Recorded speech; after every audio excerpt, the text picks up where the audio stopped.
Hello दोस्तों। तो स्वागत है आपका हमारे ब्रह्मास्त्र स्टडी चैनल में। और आज हम एक नया कोर्स लॉन्च कर रहे हैं जिसका नाम है रोज़ाना न्यूज़ एनालिसिस यानी RNA। ठीक है, तो इसमें हम डेली की न्यूज़ डिस्कस करेंगे और जो कि इम्पोर्टेंट होंगे हमारे एग्ज़ाम पर्सपेक्टिव से, और जो कि जिनका सोर्स होगा हमारा वो द हिंदू होगा, PIB होगा, और जो भी अदर इम्पॉर्टेंट न्यूज़पेपर्स होते हैं जहाँ पे इम्पोर्टेंट न्यूज़ आती है एग्ज़ाम पर्सपेक्टिव को लेके, वहाँ से होगा। ठीक है, तो आगे बढ़ते हैं। तो देखिए पहला है हमारा कि India CEO forum on climate change. तो देखिए एक क्लाइमेट चेंज को लेके एक फोरम पे एक इवेंट हुआ है जो कि वर्चुअल इवेंट था। ठीक है, जिसको चेयर किया किसने? एनवायरनमेंट मिनिस्टर ने। तो हमारे एनवायरनमेंट मिनिस्टर कौन है इस समय? श्री जावड़ेकर सर हैं। तो उनकी अध्यक्षता में ये इवेंट हुआ है। ठीक है, तो बेसिकली इस इवेंट का मोटो क्या था कि हमें एक पार्टनरशिप करनी थी, गवर्नमेंट और प्राइवेट के बीच एक पार्टनरशिप होगी। किसके लिए होगी? सस्टेनेबल पार्टनरशिप है। किसके लिए? क्लाइमेट चेंज को ध्यान में रख के कि भाई मतलब एक क्रक्स आपको बताऊं तो इसमें बेसिकली डिफाइन किया जाएगा, एक तरह से डिक्लेरेशन है कि भाई प्राइवेट प्लेयर का क्या क्या पार्ट है क्लाइमेट चेंज को कर्ब करने में। ठीक है, तो जो भी उनकी रिस्पॉन्सिबिलिटीज़, जो भी उनकी ड्यूटीज़ और जो भी बहुत सारे चीज़ें हैं जो प्राइवेट प्लेयर के पार्ट में हैं वो वहाँ पे डिस्कस की जाएंगी। ठीक है, तो ये हमारी पहली थी। तो इसमें बेसिकली आपको एग्ज़ाम पर्सपेक्टिव से बस इतना याद रखना है कि एक जो ये इवेंट हुआ था उसको चेयर किसने किया था। तो ऑब्वियस है कि एनवायरनमेंट से रिलेटेड है, तो एनवायरनमेंट मिनिस्टर ही करेंगे। ठीक है, तो आगे बढ़ते हैं। देखिए दूसरी हमारी है जो बहुत ही इंपॉर्टेंट न्यूज़ है, बहुत ही काम की भी न्यूज़ है कि एक ट्राई सर्विस एक्सरसाइज हुई है बुल स्ट्राइक नाम की। ठीक है, जो कि कहाँ पे कंडक्ट हुई है? अंडमान निकोबार के सिर्फ निकोबार आइलैंड में। निकोबार में एक आइलैंड में एक जगह है टेरेसा करके। ठीक है, वहाँ पे कंडक्ट हुई है। तो इसमें हमें इंपॉर्टेंट क्या हो जाता है? हमें एक चीज़ तो ये इंपॉर्टेंट है कि बुल स्ट्राइक। ठीक है, अगर जैसे आ जाता है डायरेक्टली कि bull strike was recently in news, तो किससे रिलेटेड है? तो आपको बताना है कि ट्राई सर्विस एक्सरसाइज है कि ये। ठीक है, या आपसे पूछा जा सकता है कि अभी एक tri service exercise bull strike हुई थी, कहाँ पर हुई थी? ठीक है, तो उसमें आपको बता देना है कि अंडमान निकोबार के निकोबार आइलैंड में हुई थी। या इसको और थोड़ा सा घुमा के पूछ सकते हैं कि भाई कैसी एक्सरसाइज थी, कि कोई कंट्री दे सकते हैं। तो आपको ये तीनों चीज़ तो याद ही रखनी है।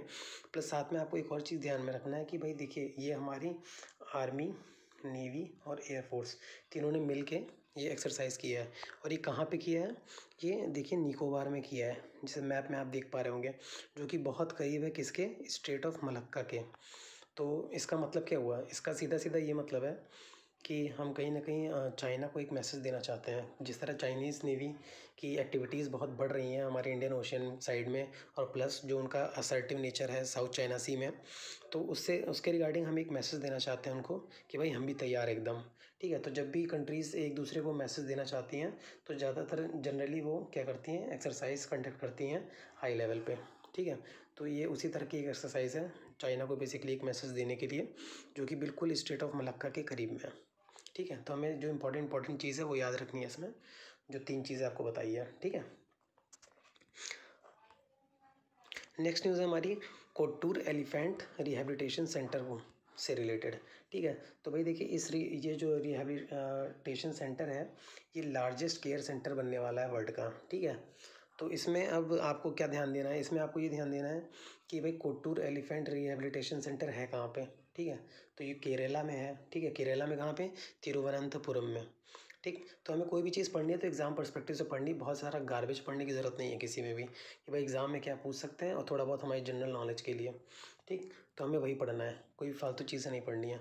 तो इसमें अब देखिए, इसमें आपको अगर क्वेश्चन आएगा तो कैसे आएगा? कोट्टूर रिहेबिलिटेशन सेंटर कहाँ पर है? आपको पता है केरला में है। प्लस ये पूछ सकते हैं कि ये किससे रिलेटेड है, इसीलिए मैंने इसमें पिक लगाई है, जिससे आपको एक जो पिक्टोरियल जो इमेज वाली मेमोरी होती है बहुत अच्छी होती है। तो अगर आपके दिमाग में एक बार वो सेट हो गई तो बहुत फ़ायदा होगा। तो देखिए जैसे कि कोट्टूर अब इसमें तो एलिफेंट लिखा हुआ तो आप गेस कर ले रहे हो, वहाँ सपोज़ नहीं दिया कोट्टूर, दिया सिर्फ कोट्टूर रिहेबिलिटेशन सेंटर, तो आप सीधे सीधे एलिफेंट लगा देना। ठीक है, सही आंसर हो जाएगा।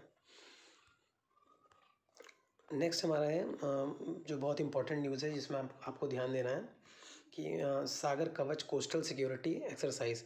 अभी 2 दिनों की सागर कवच कोस्टल एक्सरसाइज हुई है। ठीक है, कहाँ पर हुई है? ये उड़ीसा और वेस्ट बंगाल कोस्ट पे हुई है, ठीक है। तो उड़ीसा और वेस्ट बंगाल के कोस्ट पे हुई है, तो ये बहुत ही इंपॉर्टेंट एक्सरसाइज थी है। तो ये बेसिकली हर साल होने लगी है, कब से, जब से हमारा 26/11 अटैक हुआ है, ठीक है। 26/11 अटैक के बाद से हर साल ये कोस्टल सिक्योरिटी के लिए एक एक्सरसाइज होती है, जो कि डिफरेंट हमारे कुछ जो कोस्टल रीजन्स हैं वो करते हैं। तो आपको कमेंट करके बताना है कि हमारे कितने स्टेट्स हैं जिनकी कोस्टल बाउंड्रीज़ हैं, ठीक है। प्लस उनमें से सबसे लंबी बाउंड्री कोस्ट में किसकी है और सबसे छोटी किसकी है, ठीक है। लार्जेस्ट प्लस स्मॉलेस्ट, ठीक। तो ये आपको कमेंट करके बताना है।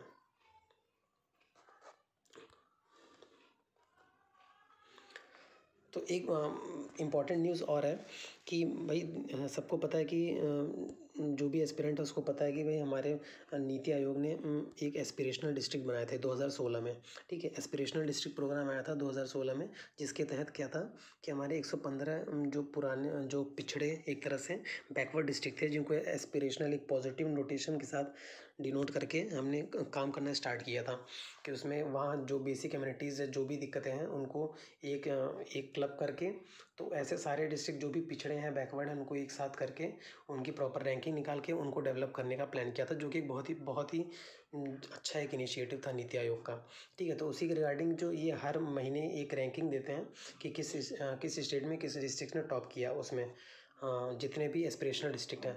तो इस बार जो सितंबर में रैंकिंग आई उसमें चंदौली ने टॉप किया, तो ये यूपी के एग्ज़ाम के पर्सपेक्टिव से इंपॉर्टेंट हो सकता है, ठीक है। और सेकंड पे था हमारा बोकारो, थर्ड पे था पूर्वी सिंहम, ये दोनों झारखंड के हैं।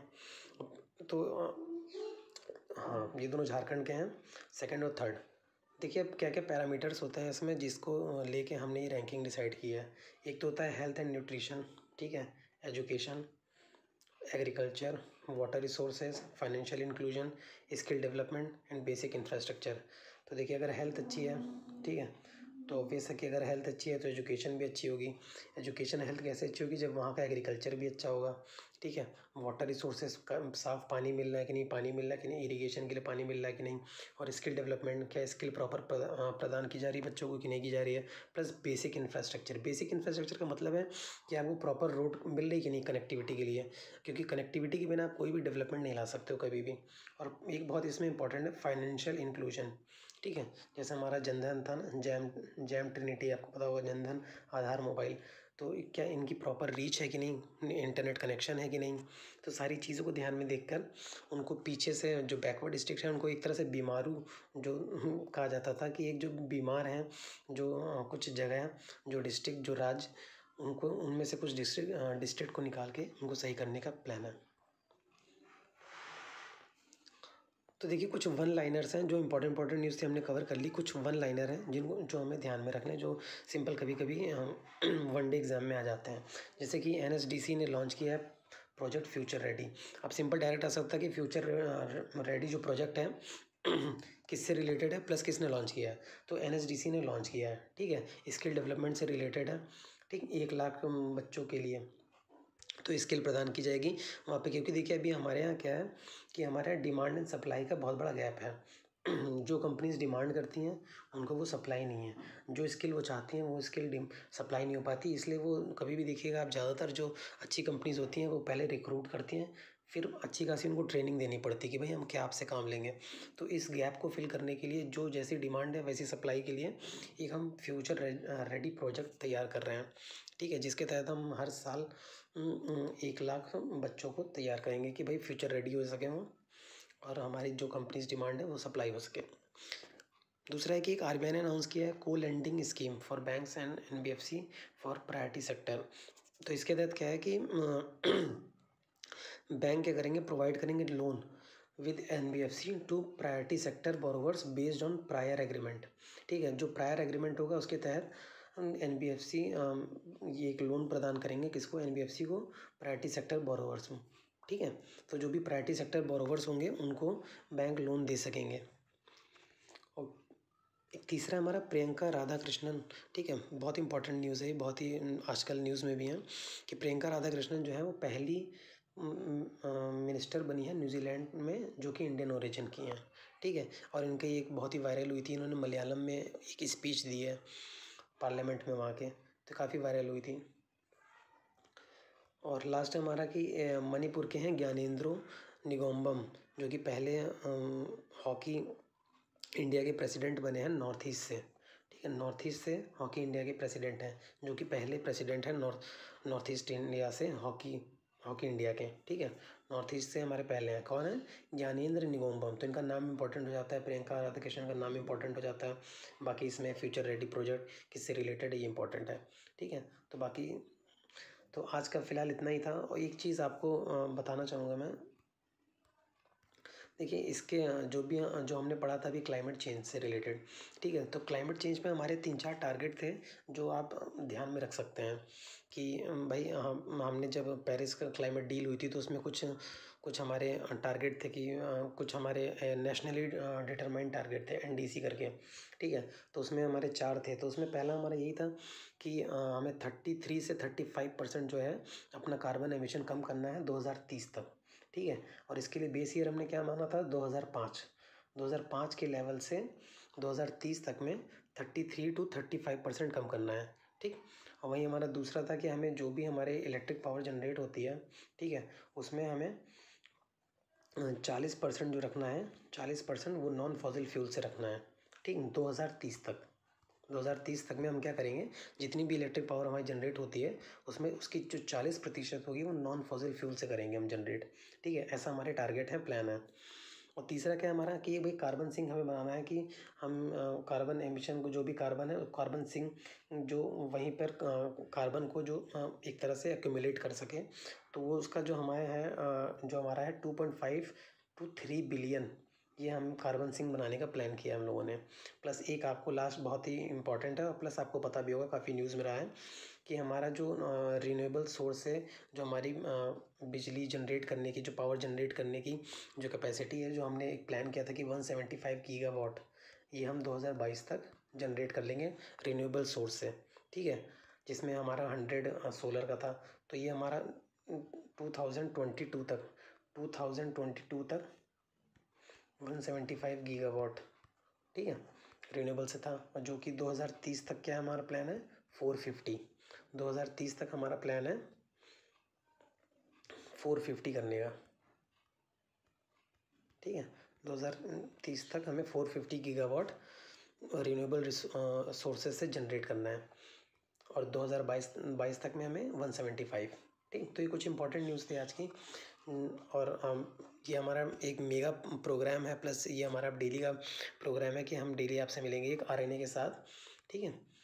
तो आप बताइएगा कैसा लगा आपको, और अगर आप इससे रिलेटेड और भी डेली ऐसे चाहते हैं, या आप बताइएगा कि आप वीकली चाहते हैं कि डेली चाहते हैं कि मंथली चाहते हैं, तो हर तरह से किया जाएगा। अगर आप डेली चाहते हो तो डेली बता देना, वीकली चाहते हो तो वीकली, या आप मंथली चाहते हो तो मंथली, ठीक है। तीनों तरह से किया जाएगा, और ये आपके सारे एग्ज़ाम को कैटर करेगा, ठीक। वनडे एग्ज़ाम प्लस जो बड़े एग्ज़ाम हो गए, इवन UPSC तक के लिए ये इंपॉर्टेंट हो जाता है। जो क्लाइमेट चेंज है वो बहुत इंपॉर्टेंट है UPSC पर्सपेक्टिव से।